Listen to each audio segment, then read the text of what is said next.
नमस्ते। इससे पहले वाले वीडियो में हमने समझे थे वाक्य के भेद रचना के आधार पर, और इस क्लास में हम समझेंगे वाक्य भेद अर्थ के आधार पर। तो शुरू करते हैं देरी न करते हुए। तो यहाँ पर जो वाक्य के आधार पर जो वाक्य भेद जो हम समझने वाले हैं अर्थ के आधार पर, लेकिन उससे पहले हम समझेंगे वाक्य कहते किसे हैं। फिर से हम इसे रिवाइज करते हैं। शब्दों के एक सार्थक समूह को ही वाक्य कहते हैं। सार्थक का मतलब होता है अर्थ रखने वाला, मीन्स मीनिंगफुल सेंटेंस, यानी शब्दों का ऐसा समूह है जिसे कोई अर्थ निकल रहा हो, वह वाक्य कहलाता है। उदाहरण, आकाश भागता रहता है। यहाँ आकाश स्काई की बात नहीं हो रही है, ये आकाश किसी बॉय का नेम है, लड़के का नाम है। तो उसकी क्वालिटी की बात हो रही है कि आकाश भागता रहता है। सिंपल सेंटेंस है, साधारण वाक्य जो मीनिंगफुल है। हमें अर्थ पता चल रहा है कि उसमें आकाश क्या कर रहा है। श्याम पढ़ाई करता है। तो इस तरह के यहाँ उदाहरण रहेंगे, मीनिंगफुल रहेंगे। तो अब हम पता करते हैं कैसे हम उनकी पहचान करेंगे, उनको मीनिंग को हम कैसे पहचानें, क्योंकि सभी जो वाक्य रहते हैं उनका सभी का अर्थ अलग अलग होता है। उन्हीं के अकॉर्डिंग उनके वाक्यों को 8 भागों में बांटा गया है। 8 तरह के वाक्यों के बारे में हम यहाँ देखने वाले हैं। तो जो फर्स्ट है, विधानवाचक वाक्य, असर्टिव सेंटेंस। निषेधवाचक वाक्य, नेगेटिव सेंटेंस। प्रश्नवाचक वाक्य, इंटरोगेटिव सेंटेंस। आज्ञावाचक आज्ञावाचक वाक्य, इंपेरेटिव सेंटेंस। विस्मयादिबोधक वाक्य, एक्सक्लेमेटरी वाचक जो सेंटेंसेस है। सिक्स, इच्छावाचक वाक्य, इलेटिव सेंटेंस। सेवेंथ, संकेतवाचक वाक्य, कंडीशनल सेंटेंस। और एट्थ है संदेहवाचक, डाउटफुल सेंटेंस। तो यहाँ हम 8 तरह के वाक्यों को समझने वाले हैं अर्थ के आधार पर। इस बात का आपको ध्यान रखना है कि अर्थ के आधार पर वाक्य के भेद कितने होते हैं। 8 भेद होते हैं। तो हमने यहाँ इंग्लिश हिंदी दोनों समझा, लेकिन थोड़ा डिटेल में उदाहरण के साथ और समझते हैं। विधानवाचक वाक्य में हमें किस बात का ध्यान रखना है। यहाँ पर हमें ध्यान रखना है कि ये सामान्य कथन होता है, सिंपल सेंटेंस। और क्या है, एक संदेश मीन्स इंफॉर्मेशन हमें मिलती है, सूचना मिलती है। किस तरह की हो सकती है वो, जैसे 2 और 2 4 होते हैं, ये सभी को पता है, सामान्य है और हमेशा ऐसा ही रहेगा, कुछ बदलने वाला नहीं है। 2 और 2 4 ही होंगे।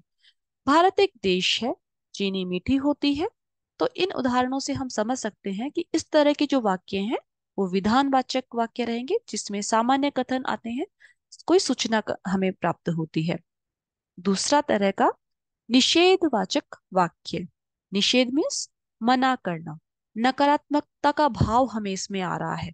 नेगेटिव सेंटेंस हम इसे कहेंगे, जिसमें हमें वाक्य में क्या पहचान होगी, न, मत, नहीं। तो ये हिंट आपको मिल जाएगी, इस तरह से आपको सेंटेंस से पता चलेगा कि इस तरह का भाव यहाँ रहेगा। देख लेते हैं इसमें क्या बताया गया है। जिस वाक्य में किसी क्रिया के न होने का बोध हो, मीन्स किसी काम के नहीं होने का पता चले, वह निषेधवाचक वाक्य कहलाता है। जैसे उदाहरण, पहला है, अंश विद्यालय नहीं जाएगा। नहीं, मना हो रहा है, नकारात्मक वाक्य है। रात में बिजली नहीं रहती, ये भी यहाँ पर क्या है, नहीं का भाव दे रहा है। उसने बात तक नहीं की, ये भी यहाँ पर क्या है, नकारात्मक वाक्य है। गोलू पाठ नहीं पढ़ता है, इसमें भी नहीं का ही भाव है। इस तरह जिसमें भी हमें नकारात्मकता का भाव नजर आए, वो क्या होंगे, निषेधवाचक वाक्य, नेगेटिव वाक्य। तीसरे नंबर को हम समझने से पहले इसका 2 चीजें और समझेंगे, जो ध्यान रखने योग्य बातें हैं, जो हम इसको भी देख लेते हैं। और किस तरह के सेंटेंसेस में रहेंगे नेगेटिव में। नेगेटिव जो सेंटेंस है, जो निषेधवाचक वाक्य है, उसमें कभी कभी कुछ बातें होती है जो हम इनडायरेक्ट वे में कहते हैं, कुछ थोड़ा सा शब्दों का तोड़ मरोड़, थोड़ा घुमा कर हम बातें करते हैं, है ना। वो कभी हंसी मजाक में हो सकती है, कभी नाराजगी में हो सकती है। तो किस तरह के सेंटेंस होंगे, अब तो वह मेरी परवाह करने से रहा। तो जब इस तरह का जो सेंटेंस रहेगा, इसका मतलब क्या है कि अब वो उसकी परवाह नहीं करेगा, मीन्स इसमें नहीं का भाव आ रहा है कि अब तो वह मेरी परवाह नहीं करेगा। नेक्स्ट, अब तो वह आने से रहा, मीन्स अब वह कभी नहीं आएगा, इसमें भी नहीं का भाव है। ठीक है, तो यहाँ नहीं वर्ड आपको दिखाई नहीं देगा, न, मत, नहीं यहाँ पर आप क्लियर लिखे हुए नहीं नजर आएंगे, लेकिन हमें शब्दों को जब समझेंगे और पूरे वाक्य को पढ़ेंगे तब इसके अर्थ से हमें पता चलेगा कि ये निषेधवाचक वाक्य है, नेगेटिव सेंटेंसेस है। तो हमें सेंटेंस को ध्यान पूर्वक पढ़ना है और उसके अर्थ को समझना है, जल्दबाजी नहीं करनी है, क्योंकि आपको एग्जाम में यही पूछा जाता है किसी भी सेंटेंस को देकर कि ये कौन से कैटेगरी में रखा जाएगा या कौन सा भेद है। नीचे ऑप्शन में आपको हो सकता है इनमें से कोई भी चार ऑप्शन दे दिए जाए और पूछा जाए कि किस तरह का ये सेंटेंस है। तो जब हमें पता रहे कि हाँ इसका भाव क्या है तो हमें आसानी होगी पहचानने के लिए। तीसरा है यहाँ प्रश्नवाचक वाक्य। प्रश्नवाचक वाक्य, प्रश्नवाचक जो वाक्य है, इंट्रोगेटिव सेंटेंस, इसकी हम पहचान कैसे करेंगे? जिस वाक्य में किसी से कोई प्रश्न किया जाए वह प्रश्नवाचक वाक्य कहलाता है। जैसे पहला सेंटेंस हम देख लेते हैं, तुम्हारा नाम क्या है। तो यहाँ पर जो क्या है वो प्रश्नवाचक वाक्य, हमें पता चल रहा है क्या से, इसमें प्रश्न पूछा गया है, और इस चिन्ह से भी हम पता कर सकते हैं, जो आपको यहाँ पर बड़ा शेप बनाकर बताया भी है कि सबसे बड़ा हिंट इसमें क्या रहेगा, इसका जो विराम चिन्ह है, जो प्रश्नवाचक विराम चिन्ह है, उससे आपको आइडिया लग जाएगा कि ये जो सेंटेंस है कौन सी कैटेगरी में रखा जाएगा या कौन सा भेद है इसमें। प्रश्नवाचक वाक्य, इंट्रोगेटिव सेंटेंस ये रहेंगे। क्या आप रायगंज में रहते हैं? इसमें भी क्या है, देखो क्या यहाँ पर पहले भी मिल सकता है या आपको सेंटेंस के बीच में भी आ सकता है या अंत में हो सकता है। क्या, कैसा, कौन सा, किससे, ये सभी प्रश्नवाचक शब्द आपको मिल सकते हैं, और साथ में विराम चिन्ह जो ये आपका प्रश्नवाचक चिन्ह है, इसको देखकर भी आप पहचान कर सकते हैं। आप क्या खाना पसंद करेंगे? स्वास्थ्य अब कैसा है? तो ये सभी इस तरह के सेंटेंस आपको क्या किसमें मिलेंगे? प्रश्नवाचक वाक्य, इंट्रोगेटिव सेंटेंसेस में आपको मिलेंगे, और इस तरह से आप इसकी पहचान करेंगे। अगला जो फोर्थ नंबर है, आज्ञावाचक वाक्य। आज्ञावाचक वाक्य यहाँ पर क्या भाव देगा? विधि सूचक मीन्स अनुमति, आज्ञा, प्रार्थना, इन तीन चीजों को हम ध्यान रखेंगे। किन किन चीजों का? अनुमति मीन्स परमिशन हो सकता है, आज्ञा मीन्स ऑर्डर का भाव हो सकता है, और प्रार्थना मीन्स रिक्वेस्ट, किसी से हम प्रार्थना कर रहे हैं तो उस तरह का भाव यहाँ पर रहेगा। अब देख लेते हैं कैसे हम इसकी पहचान करेंगे। जिस वाक्य में किसी को आज्ञा, आदेश दिया गया हो, अथवा और निवेदन या प्रार्थना मीन्स रिक्वेस्ट की गई हो, वह आज्ञावाचक वाक्य कहलाता है। तो कभी आप कंफ्यूज हो जाएं कि आज्ञा में तो सिर्फ ऑर्डर का ही भाव आएगा, ऐसा नहीं है। आज्ञा के साथ हमें अनुमति, प्रार्थना, इन सभी पे ध्यान देना होगा। तो सेंटेंस किस तरह के रहेंगे वो भी हम देख लेते हैं। पहला सेंटेंस हम देख रहे हैं, तुम बैठ जाओ, जिसमें हमें क्या है, या तो हम अनुमति मान सकते हैं, आज्ञा मान सकते हैं। दूसरा है कृपया खड़े हो जाइए, मिस इसमें हम रिक्वेस्ट कर रहे हैं, कृपया का भाव है, विनय का भाव है, विनती है, प्रार्थना है, रिक्वेस्ट है। दूसरा है कृपया आप सब शांत रहें, रिक्वेस्ट हो रही है। हे प्रभु रक्षा कीजिए, इसमें भी हम क्या कर रहे हैं, भगवान से विनती कर रहे हैं, विनय कर रहे हैं, रिक्वेस्ट कर रहे हैं हमारी रक्षा करने के लिए। तो ये सभी किस में आ जाएगा? आज्ञावाचक वाक्य जो है इसमें आएगा, इस भेद में। नेक्स्ट है फिफ्थ नंबर, विस्मयादिवाचक वाक्य, जो एक्सक्लेमेटरी सेंटेंसेस है, जिसमें चिन्ह से ही हमें पता चल जाएगा कि किस तरह की ये वाक्य हैं और कौन से भेद के अंदर ये आएगा। कैसे पहचान करेंगे फिर भी हम देख लेते हैं। जिस वाक्य में विस्मय आदि के भाव प्रकट हों, तो किस तरह का भाव होगा इसमें, मीनिंग किस तरह का रहेगा? आश्चर्य का, विस्मय, सरप्राइज जिसमें रहे, वह विस्मयादि बोधक वाक्य कहलाता है। जैसे सेंटेंस, अरे इतने बड़े हो गए, तो यहाँ पर अरे और इसके बाद जो एक्सक्लेमेटरी मार्क है, जो विस्मयादि बोधक जो चिन्ह है, उसके द्वारा हम पहचान कर सकते हैं कि ये कौन सा भेद है, विस्मयादिवाचक वाक्य है। आहा क्या मौसम है, धत मुंह नोच लूंगा, हाय मैं तो डर ही गई।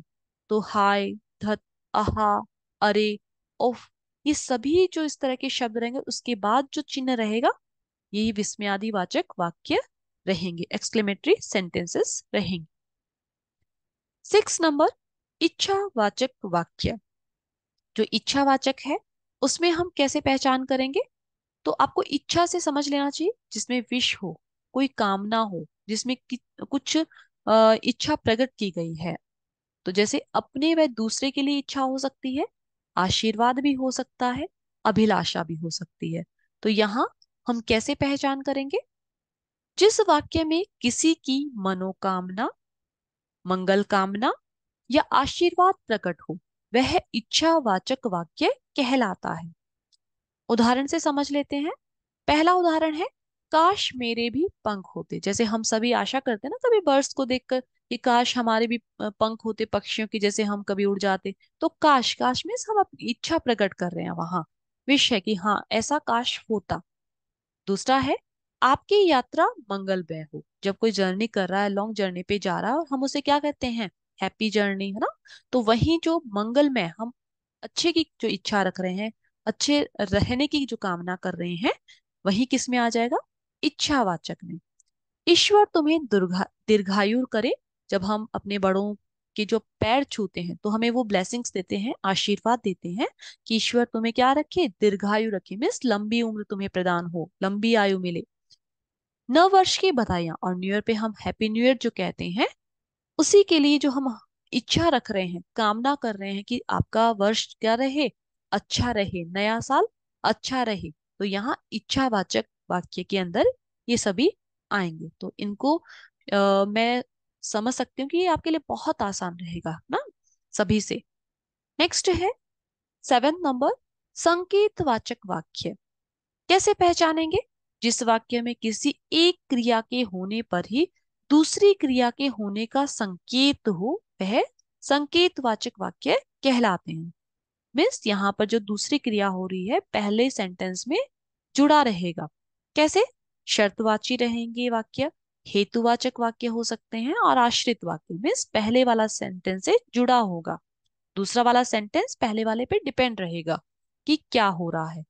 उसका मीनिंग तभी कंप्लीट होगा जब पहले वाले को हम ध्यान से पढ़ेंगे। तो यहाँ देखते हैं पहला उदाहरण, जब धूप निकलेगी तब कपड़े धोएंगे, आप होते तो इतनी परेशानी नहीं उठानी पड़ती, यदि तुम बुलाते तो मैं जरूर आता, अगर मन लगाकर पढ़ते तो पास हो जाते। तो यहाँ पर हम देख सकते हैं कि दो दो सेंटेंस है सभी में, और यहाँ आधे सेंटेंस में क्या है, एक जब सेंटेंस एक वाक्य कंप्लीट हो रहा है वहां कॉमा का चिन्ह है ना, अल्प विराम लगा हुआ है।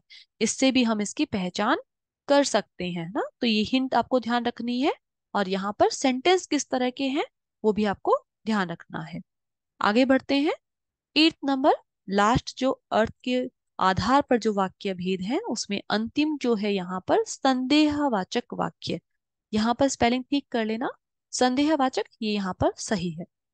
जिस वाक्य में किसी कार्य के होने में संदेह हो वह संदेहवाचक वाक्य कहलाता है। संदेह का मतलब क्या होता है, फर्स्ट से हम समझ लेते हैं। संदेह का मतलब है डाउटफुल रहना, संभवतः, शायद, इस तरह के आपको सेंटेंस में शब्द मिलेंगे। थोड़े उदाहरण भी हम देख लेते हैं। संभव है आज धूप निकले, मीन्स पॉसिबल है शायद आज दोपहर धूप निकल जाए। संभवतः मैं जीत जाऊं, कदाचित उसने देखा ही ना हो, शायद उसे खबर ही ना हो। तो शायद, कदाचित, संभवतः, संभव हो। तो इस तरह के जो सेंटेंसेस आपको इस तरह के वर्ड सेंटेंस में देखने के लिए मिलेंगे। तो आपके लिए बहुत आसान है, रचना से भी ज्यादा यहाँ अर्थ के आधार पर है, वो आप समझ गए होंगे कि कितना इजी है ना। रचना के आधार पर फिर भी आपको कठिन लग सकते हैं, उनमें कुछ आपको याद रखना रहे, लेकिन यहाँ अर्थ के आधार पर अगर आपको मीनिंग पता है तो आप जल्दी से पहचान सकते हैं कि कौन सा किस तरह का भेद है। तो अब आपका वक्त आ गया है, टाइम है अभ्यास का, प्रैक्टिस। तो यहाँ 3 सेंटेंसेस दिए हुए हैं, आपको ये पढ़कर पता करना है कि आपके ये जो सेंटेंसेस है अर्थ के आधार पर जो भेद हमने 8 देखे थे, ये किस कैटेगरी में, कौन से भेद के अंदर आप इसमें रखोगे, कौन सा भेद है उसका नाम आप बताओगे। तो यहाँ पर आपको जिससे पहचान करनी आए, तो यहाँ पर प्रैक्टिस बहुत जरूरी है। साथ के साथ आप प्रैक्टिस करते रहिए। यहाँ पर प्रश्न बस इसी तरह से आ सकते हैं आपको कि एमसीक्यू ही आजकल पूछे जाते हैं किसी भी कॉम्पिटिटिव एग्जाम में। तो आपको ऑप्शन देकर पूछा जाएगा, सिर्फ पता रहे, इसकी जानकारी सही तरीके से रहे, तो आपके लिए पहचान करना बहुत आसान है।